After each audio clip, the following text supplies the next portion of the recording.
चलिए नमस्कार, स्वागत है एक बार फिर से आप सभी का बीपीएससी मेकर के एक और एपिसोड में। आज के इस सेशन को हम प्रारंभ करें उससे पहले जो पिछले वीडियो में हमने आपसे 3 प्रश्न पूछा था वो सबसे पहले देख लेते हैं। तो पहला प्रश्न हमारा था कि बिहार में जीविका द्वारा संचालित कितनी दीदी की रसोई को राज्य में पहली बार आईएसओ सर्टिफिकेट मिला है। तो इसकी जानकारी देते हुए हमने आपको बताया था बिहार में 5 दीदी की रसोई को जो जीविका द्वारा संचालित है ये पहली बार आईएसओ सर्टिफिकेट दिया गया है। दूसरा प्रश्न हमने आपसे पूछा था कि तमिलनाडु के किस जिले के मैटी केला को उसकी विशेषताओं और गुणों के कारण जीआई टैग अर्थात भौगोलिक संकेतक दिया गया। तो राइट आंसर था कन्याकुमारी। अच्छा, उसके अतिरिक्त हमने तीसरा प्रश्न आपसे पूछा था कि किस राज्य में हाल ही में मक्खन महोत्सव अंडोरी का आयोजन किया गया। जिस प्रकार से होली रंगों का त्योहार है उसी प्रकार से ये जो अंडोरी त्योहार है, ये जो महोत्सव है, ये मक्खन का त्योहार है और मूल रूप से ये उत्तराखंड में मनाया जाता है। तो राइट आंसर होगा उत्तराखंड। तो ये 3 प्रश्न हमने आपसे पिछले वीडियो में पूछा था। कोशिश कीजिए कि जो भी प्रश्न आपसे पूछे जाते हैं आप लोग से कमेंट बॉक्स में लिखें और सारी जानकारी विस्तार पूर्वक लिखें। अच्छा, अगर आप बिहार के प्रतियोगी परीक्षाओं की तैयारी में लगे हैं तो आप इस श्रृंखला को जरूर फॉलो कीजिएगा। इसमें बिहार, राष्ट्रीय, अंतर्राष्ट्रीय तीनों घटनाओं का संग्रह है। नो डाउट यहाँ से आपकी तैयारी बेहतर होगी। पहले आप इस वीडियो को जरूर देख लीजिए। अगर आपको लगे कि इस वीडियो से आपकी हेल्प हो सकती है तो इसका प्रीवियस पार्ट जो हमने चैनल पर अपलोड किया आप उसे जरूर देखिएगा। और इसके अतिरिक्त अगर आप section and BPSC prelims exam में पार्टिसिपेट करने वाले हैं तो बिहार स्पेशल करंट अफेयर्स का मंथली संग्रह आपको चैनल पर मिल जाएगा। आप उसे जरूर देखिएगा और उसका पीडीएफ फाइल डाउनलोड करके अध्ययन जरूर कीजिएगा। चलिए अब यहाँ पर हम आ चुके हैं आज की इस वीडियो के पहले प्रश्न पे। पहला प्रश्न है कि भारत के सबसे बड़े परीक्षा केंद्र बापू परीक्षा परिसर का उद्घाटन बिहार के किस जिले में हाल ही में हुआ है। ये बिहार करंट अफेयर्स के दृष्टिकोण से आपके लिए बहुत इंपॉर्टेंट प्रश्न है। एग्जाम में पूछे जाने की प्रबल संभावना है। इसका जो राइट आंसर होगा सबसे बड़ा परीक्षा केंद्र भारत का बापू परीक्षा परिसर का उद्घाटन अभी हाल ही में बिहार के पटना में किया गया। अच्छा, यहाँ से सवाल इस प्रकार से भी पूछा जा सकता है एग्जैक्ट वो प्लेस कौन सा है पटना में जहां पर इसका उद्घाटन हुआ है। तो अगर एग्जैक्ट प्लेस पूछा जाए तो राइट आंसर हो जाएगा कुम्हरार। वो सारी बातों का जिक्र यहाँ पर हमने एक्सप्लेनेशन में किया है, आप सारी चीजों को ध्यान से देखिए। जैसे कि पहला पॉइंट यहाँ पर होगा कि बिहार की राजधानी पटना के कुम्हरार में बने भारत के सबसे बड़े परीक्षा केंद्र बापू परीक्षा परिसर का उद्घाटन 23 अगस्त 2023 को मुख्यमंत्री नीतीश कुमार के द्वारा किया गया। अच्छा, इस परीक्षा परिसर का जो नाम रखा गया है ये महात्मा गांधी के नाम पर रखा गया है, बापू परीक्षा परिसर, और इसका उद्घाटन 23 अगस्त 2023 को मुख्यमंत्री नीतीश कुमार के द्वारा किया गया है। और इस परीक्षा परिसर की बात करें तो 281.11 करोड़ रुपए की लागत से बनकर यह तैयार हुआ है। तकरीबन 5 से 6 एकड़ भूमि पर इसका निर्माण किया गया और इसका जो भवन है ये 5 मंजिला भवन है। ये अभी हम आपको इमेज के माध्यम से दिखाएंगे, लेकिन इससे संबंधित कुछ और भी पॉइंट है जैसे कि इस परीक्षा केंद्र पर एक साथ 16,000 से अधिक विद्यार्थी ऑनलाइन और ऑफलाइन परीक्षा दे सकते हैं, यानी कि 16,000 इसकी मिनिमम क्षमता है। अच्छा, इसके अतिरिक्त कुछ और भी घोषणाएं हुई जैसे कि इसके दूसरे चरण में 29 जिलों में परीक्षा भवनों की स्थापना और साथ साथ राज्य के सभी 38 जिलों में ब्रज गृहों की स्थापना की जाएगी। आप सब जानते हैं कि बिहार में 38 जिले हैं और 38 जिलों में ब्रज गृह की स्थापना की जाएगी, लेकिन 29 जिलों में इस तरह का परीक्षा केंद्र या फिर परीक्षा भवन का निर्माण किया जाएगा दूसरे चरण में। पहले चरण में पटना के कुम्हरार में इस तरह की स्थापना की गई जिसका नाम दिया गया है बापू परीक्षा परिसर। अच्छा, इसके अतिरिक्त एक और घोषणा हुई है नीतीश कुमार के द्वारा, यह भी ध्यान रखेंगे कि राज्य के सभी 9 प्रमंडल में कंप्यूटर आधारित परीक्षा के लिए ऑनलाइन परीक्षा केंद्र सह कंप्यूटर प्रशिक्षण केंद्रों की स्थापना की जाएगी। तो ये बातें भी यहाँ से ध्यान रखना। अच्छा, हमने कई बार आपको बताया कि बिहार को 9 प्रमंडल या फिर 9 डिवीजन में बांटा गया। आप लोग जो स्क्रीनशॉट लेना चाहते हैं ले सकते हैं, क्योंकि मैंने पिछले वीडियो में देखा था आप लोग कमेंट कर रहे थे कि सर स्क्रीनशॉट लेने में दिक्कत होती है। तो यहाँ पर आप लोग टाइम निकाल के स्क्रीनशॉट जरूर ले लीजिएगा। अच्छा, इसका पीडीएफ फाइल भी हम आपको उपलब्ध कराते हैं बीपीएससी मेकर ऐप पर, वहां पर इसका पीडीएफ फाइल भी आपको मिल जाएगा। चलिए अब यहाँ पर जो हम परमंडल की चर्चा कर रहे थे तो बिहार के बारे में ये बेसिक से कुछ जानकारी है, हालांकि हमने कई बार आपको दे दिया है। हम यहाँ पर परमंडल की बात करें तो बिहार वाले मैप को क्लियर यहाँ पर इस तस्वीर में आप देख रहे होंगे। वर्तमान में बिहार को 9 परमंडल या फिर 9 डिवीजन में बांटा गया है। अब ये 9 परमंडल या फिर 9 डिवीजन कौन कौन से हैं वो भी हम लोग देखेंगे, लेकिन इसी के तहत बिहार के 38 जिले, यानी कि वर्तमान में जो बिहार में 38 जिले हैं उसका यहाँ पर आप चार्ट को देख सकते हैं। बिहार में जो 9 प्रमंडल है इसके अंतर्गत आपको ध्यान रखना है पूर्णिया, सारण, कोसी, मुंगेर, भागलपुर, दरभंगा, मगध, पटना, तिरहुत, ये बिहार के 9 प्रमंडल। और इसे याद रखने का एक ट्रिक हमने आपको बेजोड़ बतलाया था जो कि आपको याद रहेगा। इसमें हमने एक ट्रिक आपको बताया था, पूसा को मुंबा दंपति, पू से पूर्णिया, सा से सारण, को से कोसी और फिर मुंबा से, मो से मुंगेर, भा से भागलपुर, फिर दंपति, दरभंगा, मगध, पटना, त्रिपुर। एक शॉर्ट ट्रिक है, एक छोटा सा शब्द है, पूसा को मुंबा दंपति। इसको अगर आप याद रखेंगे तो जो बिहार के 9 प्रमंडल या फिर 9 डिवीजन है उसे आसानी से याद रख पाएंगे। अच्छा, यहाँ पर एक कंफ्यूजन ये भी होता है कि इस 9 प्रमंडल में से जो आप यहाँ पे नाम देख रहे हैं इसका मुख्यालय कहाँ पर है। तो यहाँ पर तमाम चीजों को आप देख सकते हैं। पूर्णिया का जो मुख्यालय पूर्णिया में ही है, सारण का सारण में, कोसी का सहरसा में, मुंगेर का मुंगेर में, भागलपुर का भागलपुर में, दरभंगा का दरभंगा में, मगध का गया में, पटना का पटना में, तिरहुत का मुजफ्फरपुर में। अच्छा, एक चीज आपको ये भी ध्यान रखना कि इन 9 प्रमंडल में से बिहार का सबसे छोटा प्रमंडल कौन सा है। तो बिहार के सबसे छोटे प्रमंडल की हम बात करें तो भागलपुर प्रमंडल जो आप यहाँ पर देख रहे हैं, ये बिहार का सबसे छोटा प्रमंडल है जिसमें महज 2 जिले हैं, भागलपुर और बांका। अच्छा, एक जानकारी इसके अतिरिक्त ये भी आपको ध्यान रखना है कि वर्तमान में जो बिहार में 38 जिले हैं, तो सबसे नवीनतम जिला कौन सा है। तो सबसे नवीनतम जिला है अरवल। आप यहाँ पर अरवल जिले की स्थिति को देख सकते हैं। प्रश्न इस प्रकार से पूछा जा सकता है कि अरवल जिला किस प्रमंडल के अंतर्गत आता है। तो मगध प्रमंडल के अंतर्गत आता है, जिसका जो हेडक्वार्टर अर्थात मुख्यालय है वो गया में है। तो इतनी सारी जानकारी यहाँ से फिलहाल आपको ध्यान रखना है। चलिए, अब यहाँ पर हम आगे बढ़ेंगे, अगले प्रश्न पे चलेंगे, लेकिन उससे पहले जो बापू परीक्षा परिसर का उद्घाटन अभी हाल ही में पटना के कुम्हरार में किया गया है, आप ये तस्वीर के माध्यम से देख सकते हैं।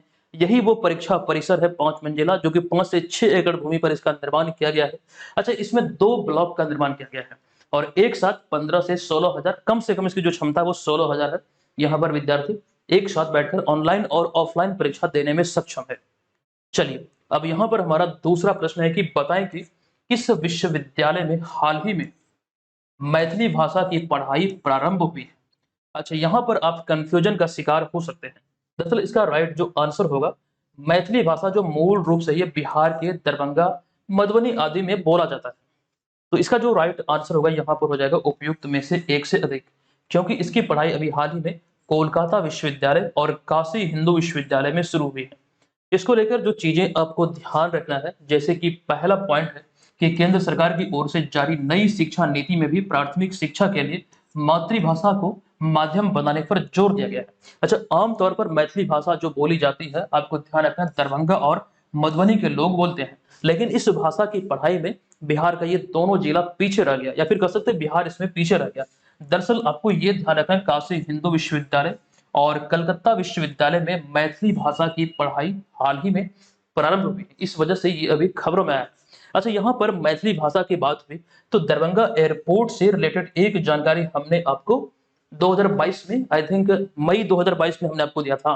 मई 2022 में मैथिली भाषा में उद्घोषणा अर्थात अनाउंसमेंट करने वाला भारत का पहला एयरपोर्ट दरभंगा एयरपोर्ट बना था। अच्छा, दरभंगा एयरपोर्ट को लेकर बहुत सारे प्रश्न पूछे जा सकते हैं कि इसकी स्थापना कब हुई, उड़ान सेवा का शुरुआत यहाँ से कब हुआ। यहाँ पर उसी का जिक्र किया गया है कि दरभंगा एयरपोर्ट से उड़ान सेवा की शुरुआत जो हुई थी ये 8 नवंबर 2020 को हुई थी। दरअसल केंद्र सरकार ने रीजनल कनेक्टिविटी स्कीम के तहत 2020 में दरभंगा सहित 63 स्थानों पर ये एयरपोर्ट की शुरुआत की थी। उसी में से दरभंगा एयरपोर्ट भी एक था और दरभंगा एयरपोर्ट से जो उड़ान सेवा की शुरुआत हुई ये 8 नवंबर 2020 को हुई थी। दरभंगा एयरपोर्ट को विद्यापति एयरपोर्ट के भी नाम से जाना जाता है। चलिए, अब यहाँ पर हम चलते हैं अगले प्रश्न पे। हमारा अगला है तीसरा प्रश्न। तो ये प्रश्न है कि मतदाताओं की अधिक भागीदारी को प्रोत्साहित करने के लिए चुनाव आयोग ने किसे नेशनल आइकन बनाया है। अच्छा, यहाँ पर जो विकल्प दिए गए हैं, इस विकल्प के आधार पर इसका जो राइट आंसर होगा, प्रश्न को ध्यान से पढ़िएगा, नेशनल आइकन किन्हें बनाया गया, तो राइट आंसर होगा सचिन तेंदुलकर को। अच्छा, इस प्रश्न में आप कंफ्यूजन का शिकार हो सकते हैं, क्योंकि यहाँ पर हमने एक नाम लिखा है मैथिली ठाकुर। मैथिली ठाकुर को भी चुनाव आयोग ने बिहार में आइकन बनाया था, Bihar icon, Bihar state icon बनाया था। तो जब भी प्रश्न आप पढ़ें, खास करके जो प्रश्न की बात होती है, खास करके बीपीएससी एग्जाम में जहां पर 5 विकल्प होते हैं, तो चीजों को आपको विस्तार पूर्वक पढ़ना चाहिए। पिछले वीडियो में हमने आपको बताया था कि प्रश्न को 2-3 बार पढ़ने से अच्छा है एकदम से कंसंट्रेट करके एक ही बार पढ़ें और उसे अच्छी तरीके से समझें, तभी आप इसका जो सही जो विकल्प होगा, जो सही आंसर होगा, उसका आप चुनाव कर पाएंगे। तो यहाँ पर जो इसका राइट आंसर होगा ये होगा सचिन तेंदुलकर। दरअसल अगले साल भारत में लोकसभा चुनाव होना है। लोकसभा जो है संसद का निचला सदन होता है और वहीं पे इसके उच्च सदन की बात करें तो राज्यसभा उच्च सदन होता है, जो कि अस्थायी सदन भी कहा जाता है, जिसे कभी भंग नहीं किया जा सकता है। तो अगले साल लोकसभा चुनाव होना है और लोगों को आपको ध्यान रखना है कि लोगों को इसके प्रति यानी कि चुनाव के प्रति प्रोत्साहित करने के लिए पूर्व भारतीय क्रिकेटर सचिन तेंदुलकर को भारतीय चुनाव आयोग ने अपना नेशनल आइकन बनाया है। ये आप यहाँ से ध्यान रखें। अच्छा, चुनाव आयोग ने नेशनल आइकन बनाया सचिन तेंदुलकर को। ऐसे में रिलेटेड फैक्ट की हम कुछ बात करेंगे जो हमने पहले भी आपको बताया। फिलहाल अगले पॉइंट में बात कर लेते हैं चुनाव आयोग के बारे में। दरअसल भारतीय निर्वाचन चुनाव आयोग यानी कि इलेक्शन कमीशन ऑफ इंडिया ने हाल ही में कर्नाटक में पहली बार वोट फ्रॉम होम की शुरुआत की है। अति महत्वपूर्ण पॉइंट है, ध्यान रखिएगा। वोट फ्रॉम होम की शुरुआत निर्वाचन आयोग के द्वारा कर्नाटक से की गई है। भारत में पहली बार इस तरह की पहल। अच्छा, चुनाव आयोग के द्वारा जो आइकन नियुक्त किया जाता है, इसी के संदर्भ में एक पॉइंट है बिहार के सापेक्ष में कि हाल ही में चुनाव आयोग ने ट्रांसजेंडर को लोकतंत्र में सहभागिता बढ़ाने के उद्देश्य से ट्रांसजेंडर मोनिका दास को बिहार का चुनाव स्टेट आइकन बनाया है। ये आपको ध्यान रखना है, फरवरी 2023 का ये न्यूज है। और वहीं पर इसके अतिरिक्त हाल ही में चुनाव आयोग ने मधुबनी बिहार की लोक गायिका मैथिली ठाकुर को बिहार का स्टेट आइकन नियुक्त किया है। अच्छा, इसके बारे में हम चीजों को आगे देखेंगे। यहाँ पर मोनिका दास की हम बात कर लेते हैं। चीजों को यहाँ पर विस्तार से लिखा गया, आप देख सकते हैं। ट्रांसजेंडर मोनिका दास बिहार चुनाव स्टेट आइकन नियुक्त की गई। डिटेल जानकारी यहाँ पर आपके समक्ष रखी गई है। मोनिका दास को आप यहाँ पर तस्वीर में देख सकते हैं। ये आपको ध्यान रखना है, एक्सिस बैंक में पटना में कंकड़बाग में कार्यरत है। ये एक बैंकर है मोनिका दास, जिन्हें अभी हाल में बिहार चुनाव स्टेट आइकन बनाया गया है। अब यहाँ पर हम बात कर लेते हैं मैथिली ठाकुर के बारे में। मैथिली ठाकुर की भी यहाँ पर चर्चा हुई, यहाँ से भी प्रश्न बनना स्वाभाविक है। दरअसल मैथिली ठाकुर की हम बात करें, जो पॉइंट यहाँ पर लिखे गए हैं वो सभी एग्जाम में पूछे जाने योग्य है, निश्चित तौर पर पूछे जा सकते हैं। दरअसल मैथिली ठाकुर का जो जन्म हुआ 25 जुलाई 2000 को बेनीपट्टी मधुबनी बिहार में हुआ था, यानी कि मूल रूप से ये बिहार के मधुबनी जिले की रहने वाली है। दरअसल 2019, 20 और 21 के लिए संगीत नाटक अकादमी ने 128 कलाकारों को संगीत नाटक अकादमी अमृत पुरस्कार देने की घोषणा की है। और इसमें कुल बिहार के 13 कलाकार शामिल हैं। और महिला की बात करें तो इन 13 कलाकारों में से 8 पुरुष और 5 महिलाएं शामिल है। इसमें मैथिली ठाकुर का भी नाम शामिल है और मैथिली ठाकुर को बिस्मिल्लाह युवा पुरस्कार के लिए चुना गया है, उसका जिक्र यहाँ पर किया गया है। अच्छा, ये तो रही बात कुछ एक्स्ट्रा की। अच्छा, इसके अतिरिक्त जो हमने अभी चुनाव आयोग के बारे में बात किया था मैथिली ठाकुर के संदर्भ में, वो यहाँ पर लिखा गया। इस वाले पॉइंट में आप देखेंगे कि हाल ही में चुनाव आयोग ने मैथिली ठाकुर को बिहार का स्टेट आइकन नियुक्त किया है। इसके अतिरिक्त बिहार में वो 2022 से बिहार खादी और हैंडीक्राफ्ट के ब्रांड एम्बेसडर हैं। यहाँ से आपके एग्जाम में प्रश्न पूछा गया, आपके बीपीएससी एग्जाम में यहाँ से प्रश्न पूछा गया था 68वीं वाले बीपीएससी एग्जाम में। उस समय बिहार खादी के ब्रांड एम्बेसडर कौन थे? तो मनोज तिवारी थे। अच्छा, उसके भी पहले बिहार खादी के ब्रांड एम्बेसडर थे पंकज त्रिपाठी। तो ये चीजें यहाँ से ध्यान रखना है। अच्छा, वर्तमान समय में मैथिली ठाकुर, आपको ये ध्यान रखना है कि बिहार पर्यटन विभाग की ब्रांड एम्बेसडर भी है। मैथिली ठाकुर वर्तमान में बिहार पर्यटन विभाग की ब्रांड एम्बेसडर है। अच्छा, यहाँ पर एक चीज आपसे ये भी पूछा जा सकता है कि वर्तमान में बिहार के पर्यटन मंत्री कौन है? तो तेजस्वी प्रसाद यादव बिहार के पर्यटन मंत्री सह उप मुख्यमंत्री है। दूसरी बार तेजस्वी प्रसाद यादव बिहार के उप मुख्यमंत्री बने हैं और ओवरऑल वो 5वें उप मुख्यमंत्री हैं बिहार के। अगला चौथा प्रश्न है कि हाल ही में international young eco hero award 2023 में कितने युवा भारतीयों को सम्मानित किया गया?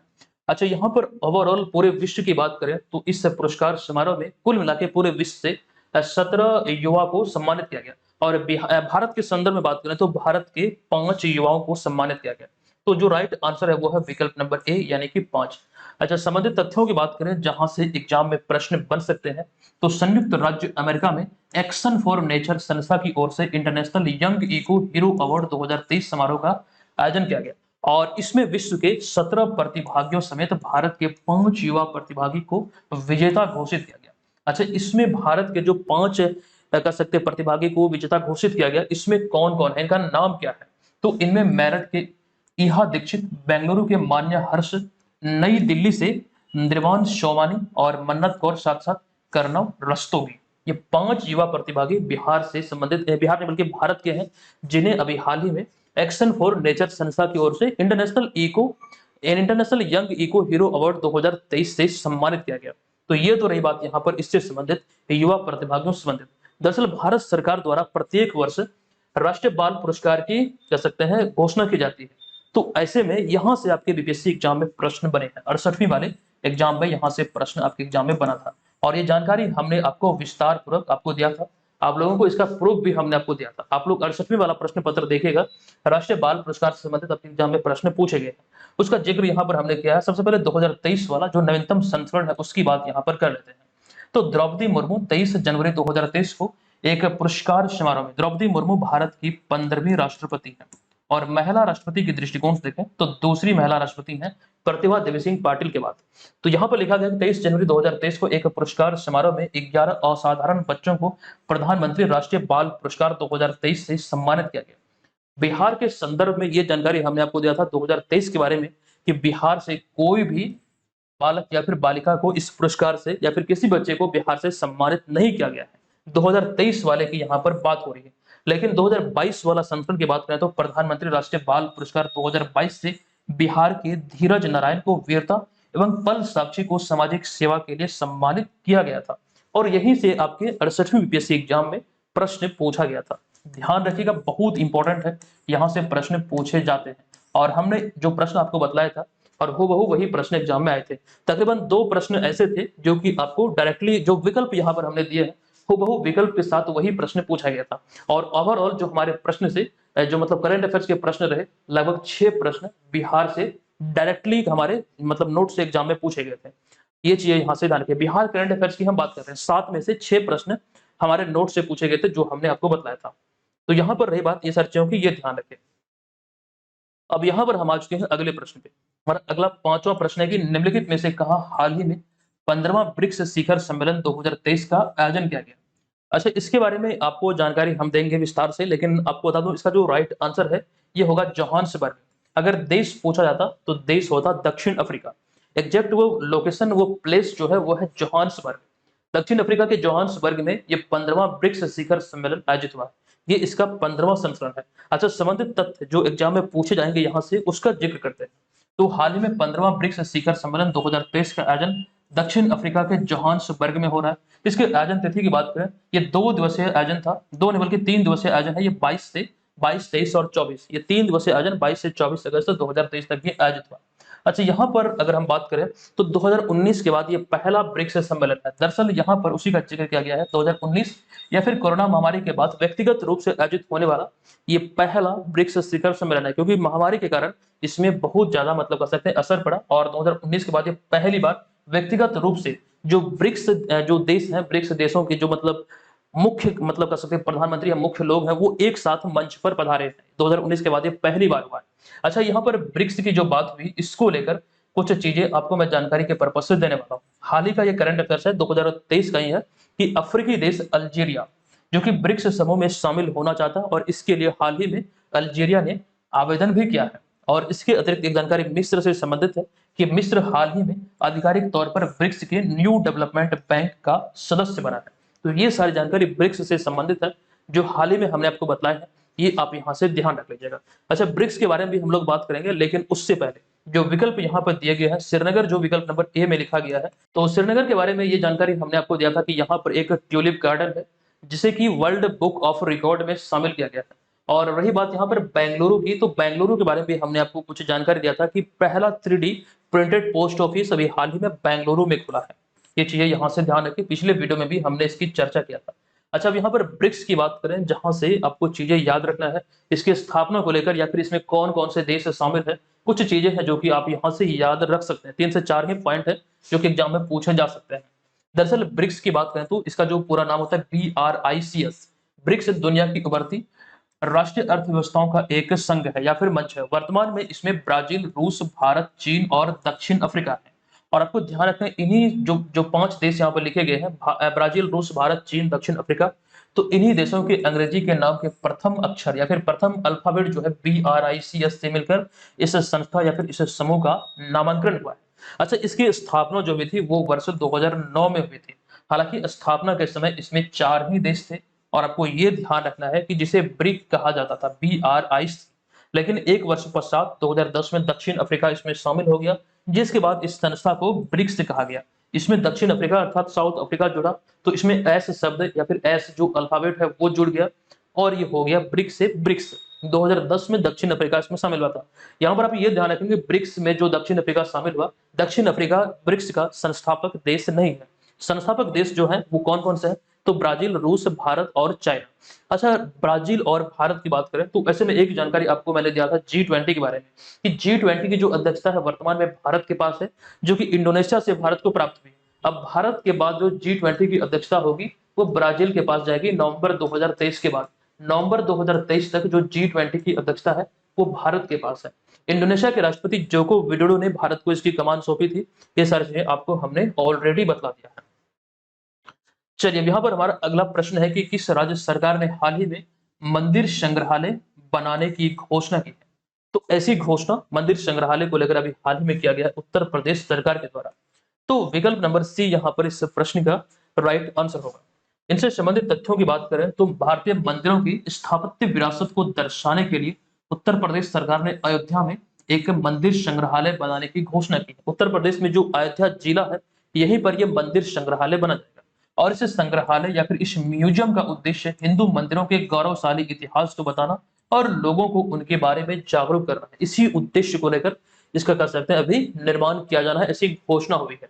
तो घोषणा की गई उत्तर प्रदेश सरकार के द्वारा। अच्छा, यहाँ पर मंदिरों की बात हुई तो अगर आपसे पूछा जाए कि दुनिया का सबसे बड़ा मंदिर कहाँ पर है या फिर कौन सा है, इसका नाम क्या है, ये सारी चीजें यहाँ से आपसे पूछे जा सकते हैं।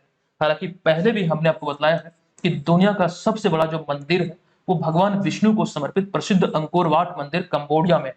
ये चीजें यहाँ से ध्यान रखिएगा, अंकोर वाट मंदिर जो कि कंबोडिया में है। अच्छा, इसके निर्माण को लेकर आपके एग्जाम में भी प्रश्न बने हैं। दरअसल अंकोर वाट मंदिर का जो निर्माण है ये राजा सूर्य बाबा द्वितीय ने 12वीं सदी में कराया था और ये मंदिर परिसर करीब 500 एकड़ में फैला हुआ है।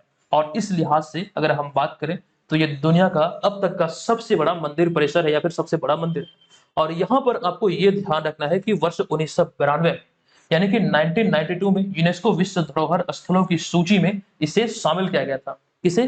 तो आपको ध्यान रखना, अंकोर वाट मंदिर जो कंबोडिया में, इसे वर्ष 1992 में यूनेस्को की विश्व धरोहर स्थलों की सूची में शामिल किया गया था। अच्छा, बिहार के संदर्भ में यूनेस्को की विश्व धरोहर स्थलों की हम बात करें तो ऐसे में ध्यान रखें बिहार के दो जगह या फिर दो स्थल ये यूनेस्को की विरासत सूची में शामिल है। एक तो है महाबोधि मंदिर जो कि सबसे पहले ये शामिल हुआ था 2002 में। आपको ध्यान रखना ये महाबोधि मंदिर बोधगया बिहार में है। दूसरे की बात करें तो नालंदा महाविहार जो कि आपको ध्यान रखना नालंदा महाविहार का पुरातात्विक स्थल 2016 में यूनेस्को की ये जो विश्व धरोहर स्थलों की सूची है इसमें शामिल हुआ था। तो ओवरऑल ये सारी बातें यहाँ से फिलहाल ध्यान रखें। अच्छा, यहाँ पर जब मध्य प्रदेश की बात हुई तो मध्य प्रदेश को लेकर हमने कुछ जानकारी आपको दिया था कि जो अभी बाघों की जो गिनती हुई सर्वाधिक बाघ जो है ये मध्य प्रदेश में है। ये चीजें यहाँ से ध्यान रखना आपको। अच्छा, ओवरऑल पूरे भारत में नवीनतम जो डेटा के आधार पर बाघों की संख्या है यह 3682। ये प्रश्न को ध्यान रखेगा या फिर ये जो आंकड़े है वो आपको याद रखना है, एग्जाम में पूछे जा सकते हैं। तो ये प्रश्न है कि निम्नलिखित में से कहाँ हाल ही में ओणम त्योहार मनाया गया? तो देखिए इसका जो राइट आंसर होगा ये होगा विकल्प नंबर बी, यानी कि केरल में ये त्योहार अभी हाल ही में मनाया गया है। अच्छा, ओणम के बारे में भी हम लोग जानेंगे ये क्यों मनाया जाता है, इसके पीछे रीजन क्या है।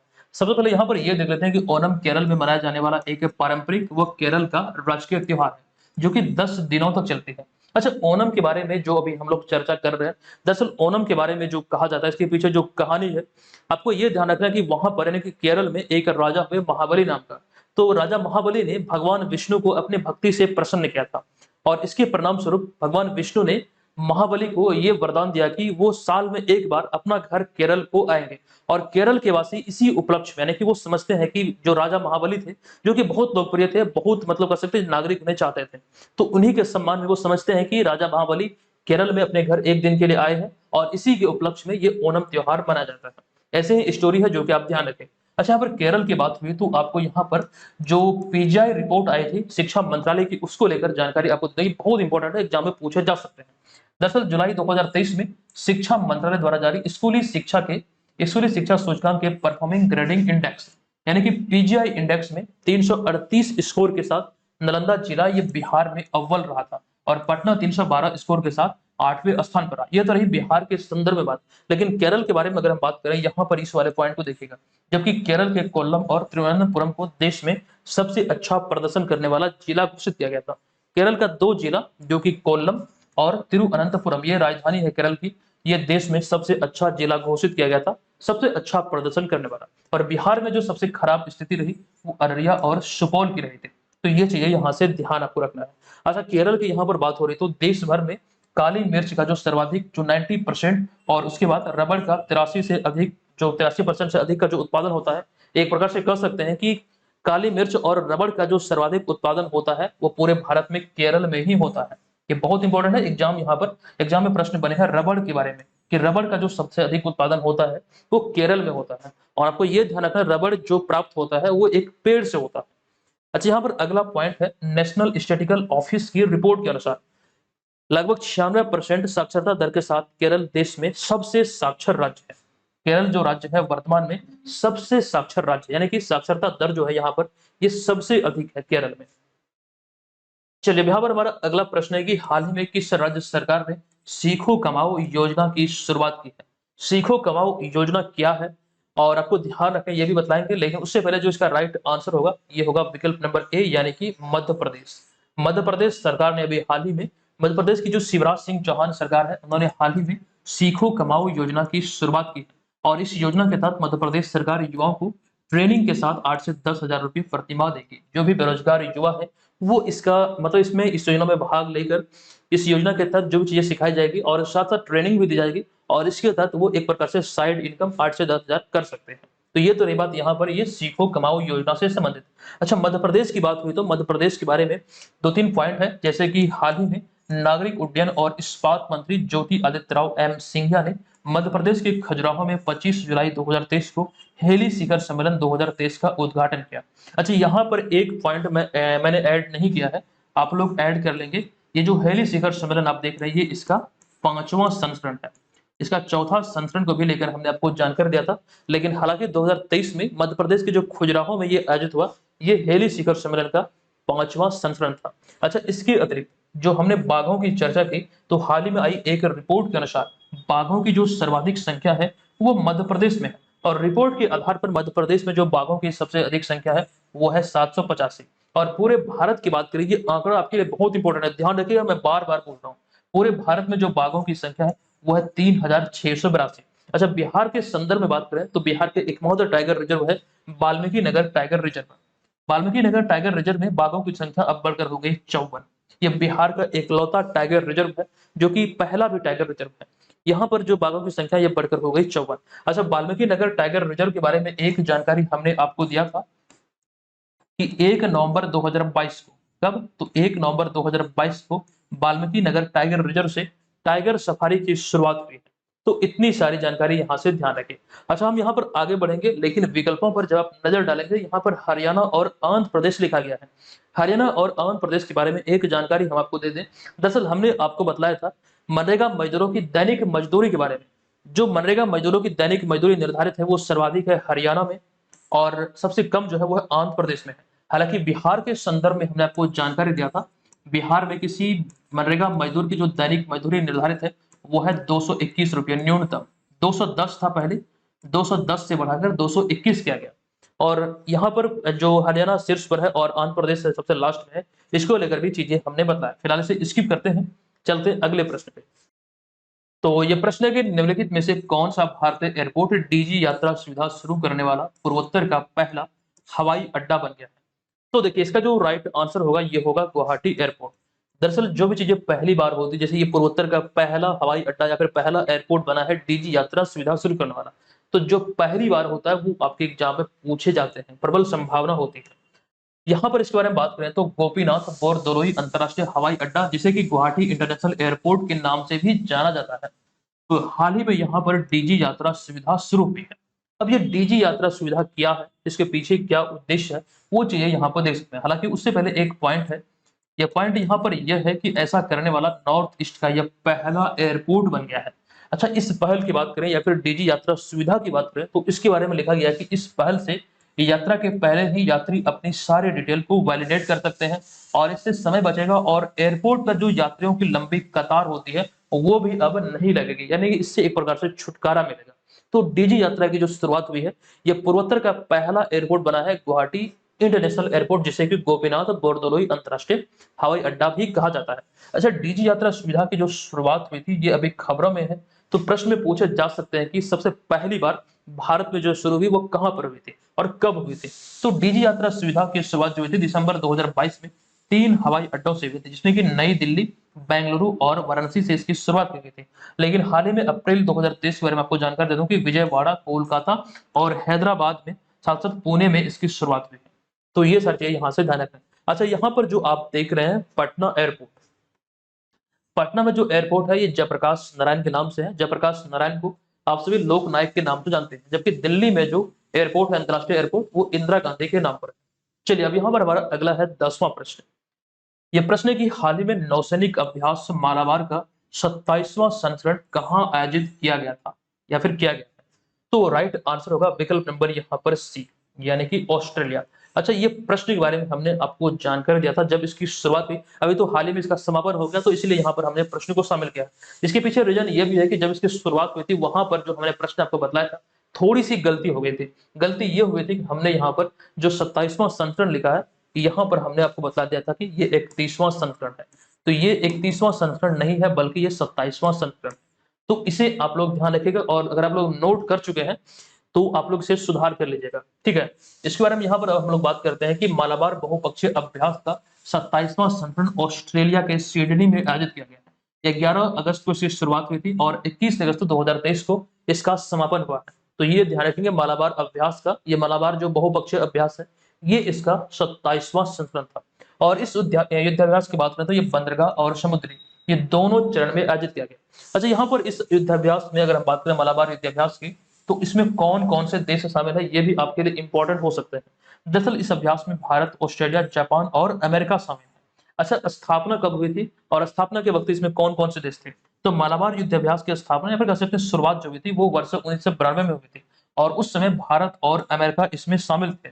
पहली बार 1992 में भारत और अमेरिका के बीच हुई थी, लेकिन वर्तमान समय की बात करें तो वर्तमान में ऑस्ट्रेलिया और साथ साथ जापान, जो कि सूर्योदय का देश कहा जाता है, ये भी इसका सदस्य है। तो ये भी चीजें यहाँ से आप ध्यान रखेंगे। तो यहाँ पर जो विकल्प में देख रहे हैं, ये जापान भी इसमें शामिल है, अमेरिका भी है, और अपना भारत जो है वो भी इसमें शामिल है। तो कुल मिला के ये मालाबार युद्धाभ्यास में 4 देश शामिल है, जापान, भारत, अमेरिका और ऑस्ट्रेलिया। नेक्स्ट 11वां प्रश्न है कि बताएं कि निम्नलिखित में से किनके द्वारा हाल ही में भारत एनकेप की का शुभारंभ किया गया है? तो इसका जो राइट आंसर है ये है विकल्प नंबर यहाँ पर बी, यानी कि नितिन गडकरी। अब इसके बारे में यहाँ पर चीजों को हम देखते हैं कि केंद्रीय सड़क परिवहन एवं राजमार्ग मंत्री नितिन गडकरी ने 22 अगस्त 2023 को भारत एनकैप लॉन्च किया। इसे देश में कारों की सेफ्टी बढ़ाने के लिए एक क्रांतिकारी कदम माना जा रहा है, और भारत में एनकैप 1 अक्टूबर 2023 से लागू किया जाएगा। और इसके तहत विभिन्न कंपनियों की गाड़ियों को टेस्ट में प्रदर्शन के हिसाब से स्टार रेटिंग दी जाएगी।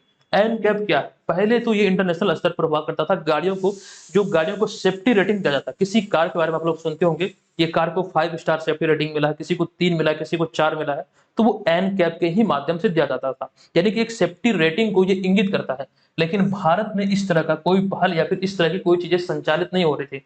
तो पहली बार ये भारत में शुरू हुई है, अगस्त 2023 में इसकी शुरुआत की गई, इसको लॉन्च की गई। लेकिन जो आधिकारिक तौर पर इसकी जो शुरुआत होगी, जो टेस्टिंग होगी, वो होगी 1 अक्टूबर 2023 से। तो ये चीजें यहाँ से आपको ध्यान रखना है। अच्छा, एनकैप का पूरा नाम क्या होता है वो भी आपको ध्यान रखना है, वो हमने यहाँ पर नीचे लिख दिया है। एनकैप का पूरा नाम होता है न्यू कार असेसमेंट प्रोग्राम, जो कि शॉर्ट में आप ये ध्यान रख सकते हैं, ये एक सेफ्टी प्रोग्राम है कार को लेकर के।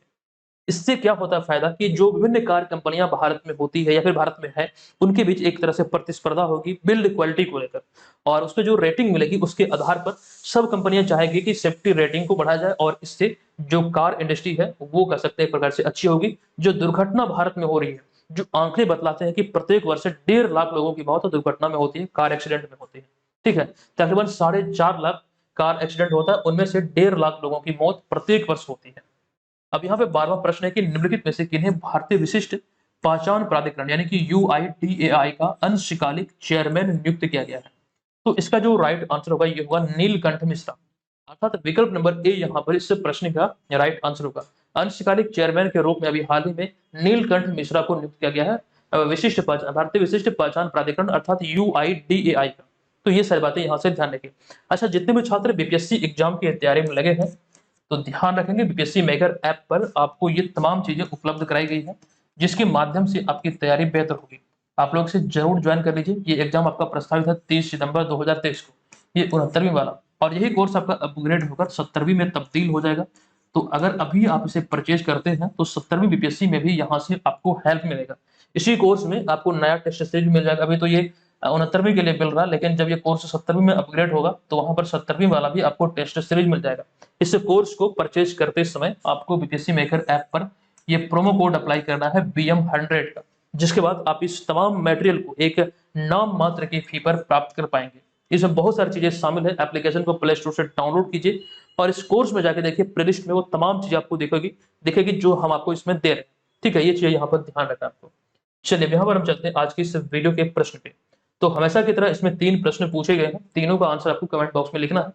ये 3 प्रश्न में से पहला प्रश्न है कि बिहार सरकार की नवीनतम घोषणा के आधार पर कहां पर राजकीय अभियंत्रण महाविद्यालय की स्थापना की जाएगी। दूसरा प्रश्न पूछा गया कि बचपन बचाओ आंदोलन एक एनजीओ है, तो इसे अभी हाल में वात्सल्य भारत पुरस्कार मिला या फिर पुरस्कार जीता है, और बताएं कि इसकी स्थापना किसने की थी। तीसरा प्रश्न है कि खगोल विज्ञान और खगोल भौतिकी के 16वें अंतर्राष्ट्रीय ओलंपियाड में भारत पदक तालिका में कौन से स्थान पर रहा। ये तीनों प्रश्न के बारे में ऑलरेडी हमने विस्तार पूर्वक जानकारी दी है। आप लोग कमेंट बॉक्स में जाइए और वहां पे विस्तार से लिखिए इसका राइट आंसर क्या होगा। कोशिश कीजिए कि जब चीज आप वहां पर लिखें विस्तार पूर्वक ही लिखें। ठीक है, तो दोस्तों आज के इस वीडियो को हम यहाँ पर समाप्त करते हैं। आज की ये वीडियो आपको कैसा लगा कृपया आप लोग कमेंट बॉक्स में जाकर जरूर बताइएगा। ठीक है, आपके फीडबैक का हमें इंतजार रहेगा। ये हमारा तीसरा क्लास है जो आप पैनल पे देख रहे हैं, तो कुछ कमी हमारे अंदर जरूर होगी जो कि हम चाहेंगे कि उसे सुधार किया जाए। अगर आपको इसमें कोई भी कमी नजर आ रही है तो आप लोग कमेंट कीजिएगा, हमें जरूर बताइएगा कि सर इस चीज को सुधार कीजिए, कंटेंट और भी बेहतर होगा। ठीक है, आपके फीडबैक का हमें इंतजार रहेगा। तो चलिए मिलते हैं नेक्स्ट वीडियो में, तब तक के लिए धन्यवाद, जय हिंद।